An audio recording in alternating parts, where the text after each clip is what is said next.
Good morning, ladies and gentlemen.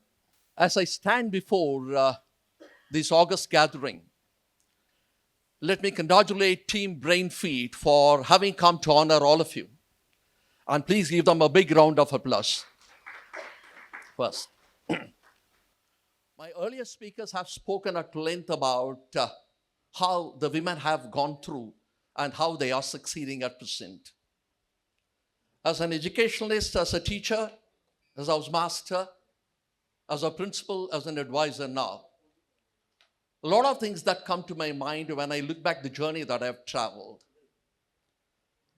And with almost all the heads of the institution seated right in front, some of the faces seem very, very familiar after a long time. Thank you so much for rejoining in this beautiful, beautiful gathering and renew the wonderful relationship. Thank you so much, Mr. Kishore. Thank you so much, Bhagya. Thank you so much, everyone. I just wanted to touch upon three important aspects which I thought would help some of the teachers, some of the principals here, which I have gone through the journey. First and the foremost is about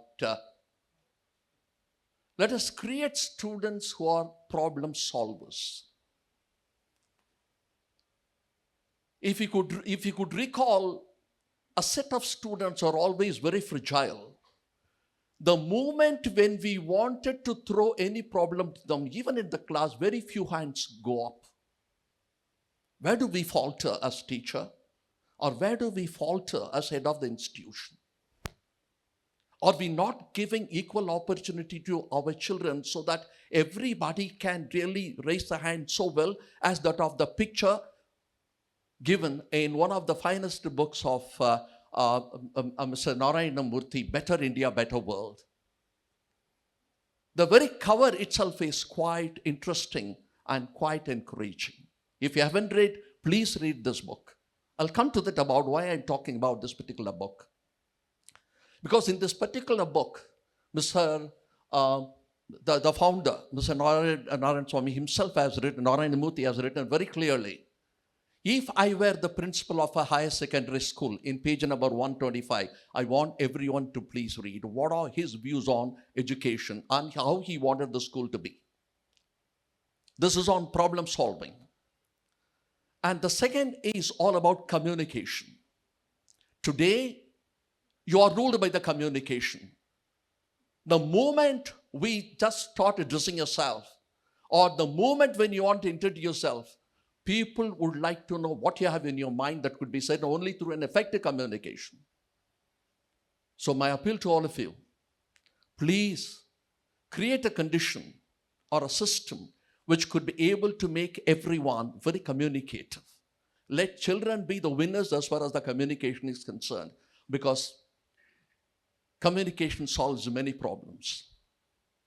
And the third important thing, which is very, very familiar to you, and for more than 40 years as a teacher I've been following, and more than 30 years I've been into training.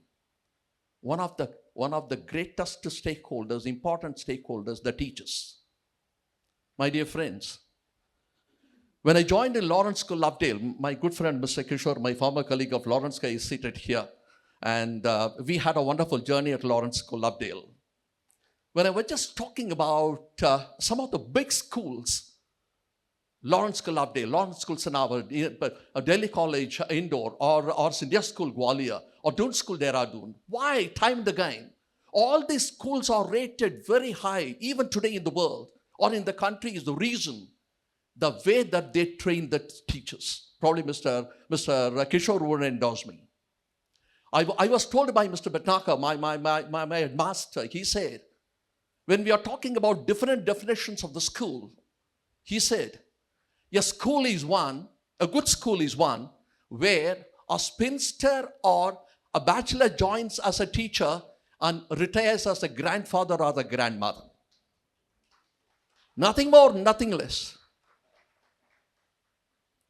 That shows the kind of leadership, the kind of the system that the school infuses, and also the way that the teachers are trained. In fact, to be very frank, we at Lawrence School leave Lawrence only on two conditions.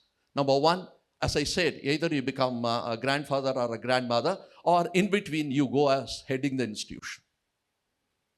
Though the system is so ingrained, it's so good, focusing on teachers so that through the teachers, they focus on the children. This is one of the greatest qualities of these great schools. Greatest qualities of this. To be very frank, after taking over Sachidananda Jyotiniketan from the Lawrence School, Lovedale, I had been, and still I have been following the same. To be very frank, hardly anyone reaches my office with a resignation in the hand. Probably Bhagya, who is Bhagya, please stand up. For we have produced more than 40 principals from the campus of Sachidananda Jyotiniketan. Exactly. The particular year we have produced 5 principals. So I very strongly believe all the school leaders, please focus on teachers. Because I'm a strong believer, a good school is as good as its teachers. If the teacher is good, the school is good. So what would you do to improve the quality of the teachers is left to you. What would you do to improve the quality and assessment over the period of time? Now you've got the capacity building program, all these have come into being. Yes, of course. But beyond, let us focus on the attitude of the teachers to reach children. To me, that stands the foremost. Then only comes all the subjects. Because over the period of time, with your post-graduation, with your doctorate, all the qualifications, which I'm very, very confident you would do it much effectively. But one thing is attitude to children as mentor would make a world of difference.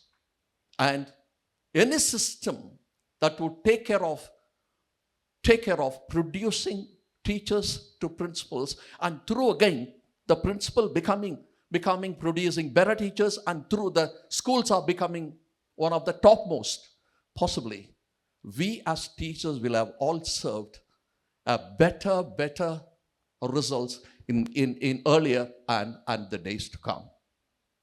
So I'm privileged to be part of you, both as a teacher, as a master, as a principal, as an advisor. So I'm grateful to Brainfeed for inviting me. And by the way, why do we celebrate March 5 as the International Women's Day? A piece of March 8, yeah, as a piece of information to all of you. It was way back in the year 1914 and 1918, when the war clouds, First World War, they were quite looming large.